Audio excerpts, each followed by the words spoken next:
You can sleep some more pa. Hi, Super lakas ng ulan nung gumising kami ni Shobebe. Kaya nung nawalan ng kuryente, nag-decide kami na maligo na lang sa ulan. Well, actually sila lang kasi ayoko maligo sa ulan kasi natakot ako na ma-infection yung CS wound ko. Nag-brown out din kasi kaya medyo mainit na sa bahay.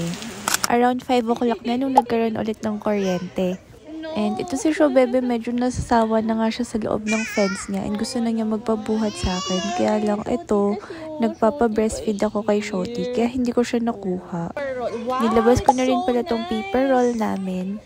Sobrang ganda ng quality and ayan, nag-decide na lang kami na mag-drawing. Sobrang enjoy naman siya dyan. Matutulog na kami ng mga 8:41 pero itong si Shobebe, around 3 o'clock, nagigising pa rin siya. Hindi ko alam bakit.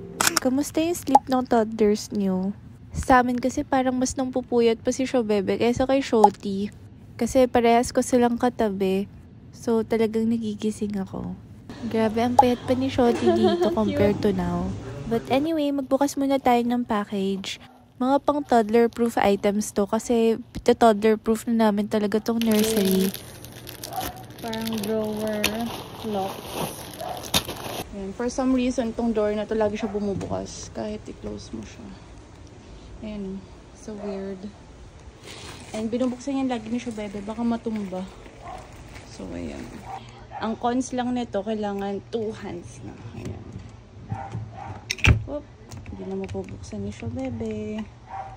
So, ayan. Tapos,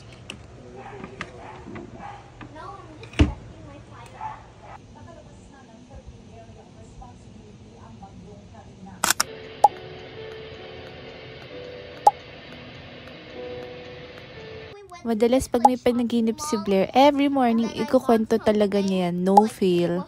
And minsan natatawa ako sa kanya kasi feel niya nakikita rin namin yung nakikita niya sa panaginip niya.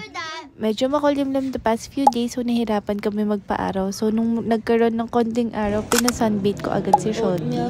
Nag-oatmeal and Milo lang ako. And umalis kami para mag-grocery. So ayan, ibinibawar ko na lang si Shoti. Gano'n kayo kadalas mag-grocery sa inyo kasi kami medyo parang madalas. And finally, open na yung Texas Roadhouse sa Trinoma. Sobrang sarap ng bread nila, as in. If you know, you know. After that, umuwi na rin kami. And since lumalaki na nga si Shobebe, binilan ko siya ng sobrang daming pajamas. And since di ako masyado sure sa size, ayan, parang iniba-iba ko na yung size. May 100, may 90. Pahirapan na rin kasi suotan ng normal slip-suit si Shobebe since toddler na nga siya and lagi nang nakikipaghabulan pag susuotan siya ng damit. So, ayan, ang cute-cute yung mga pajamas na nabili ko. Sobrang nakakatuwa. And sobrang affordable lang nila as in. The quality is decent naman for its price. So, if gusto nyo nalagay ko na lang rin sa yellow basket. So, yun lang. Bye!